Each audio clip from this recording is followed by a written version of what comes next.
Hello दोस्तों, हम लोग जानते हैं कि अगर किसी भी संख्या का पावर जीरो हो तो उसका मान एक होता है।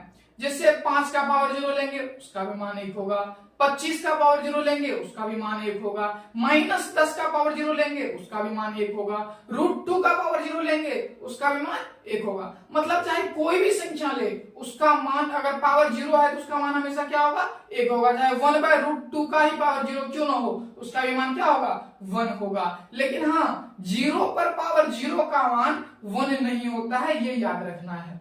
चलिए आज हम लोग यही देखने वाले हैं कि किसी भी संख्या का पावर जीरो का मान एक के बराबर क्यों होता है।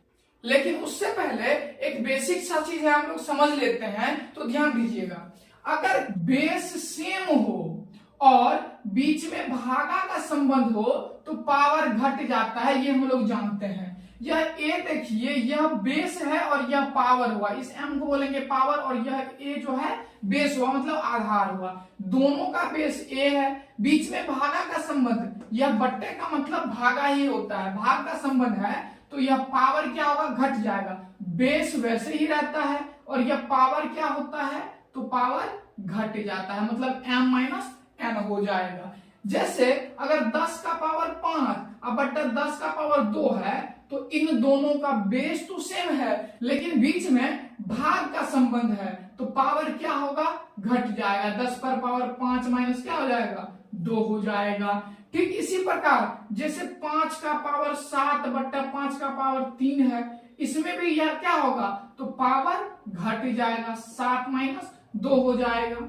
लेकिन कोई इस फॉर्म में ना होके और ऐसे उल्टा हो, इसका a पर पावर m-n हो, तो क्या हम इसको, जैसे इसको ऐसे लिखे तो इसको ऐसे भी तो लिख सकते हैं। a पर पावर m-n है तो कहने का मतलब हुआ यह कैसे आया होगा, तो a पर पावर m अब बट्टा a पर पावर n होगा, तभी तो। जैसे मान के चलिए कि 10 का पावर 5 माइनस 2 है, तो इसको हम क्या लिख सकते हैं, 10 का पावर 5 अब बट्टा 10 का पावर 2, ऐसे तो हम लिख ही सकते हैं। क्योंकि यहाँ देखिए बेस तो 10 है लेकिन पावर क्या हो रहा है, घट रहा है, और जब पावर घट रहा है तो हम लोग इसको भाग के रूप में लिख ही सकते हैं। क्योंकि हम लोग जानते हैं कि अगर बेस सेम होता है और बीच में भाग का संबंध होता है तो पावर क्या होता है, घटता है।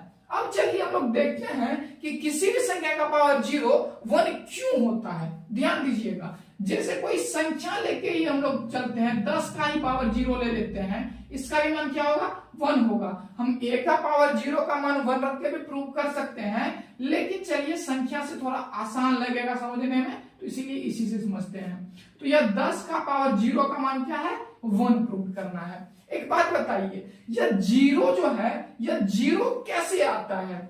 अगर हम किसी संख्या में से उसका अपोजिट संख्या माइनस कर देते हैं तो क्या आता है, 0 आता है। जैसे 5 - 5 क्या होगा, 0। जैसे 10 - 10 क्या होगा, 0।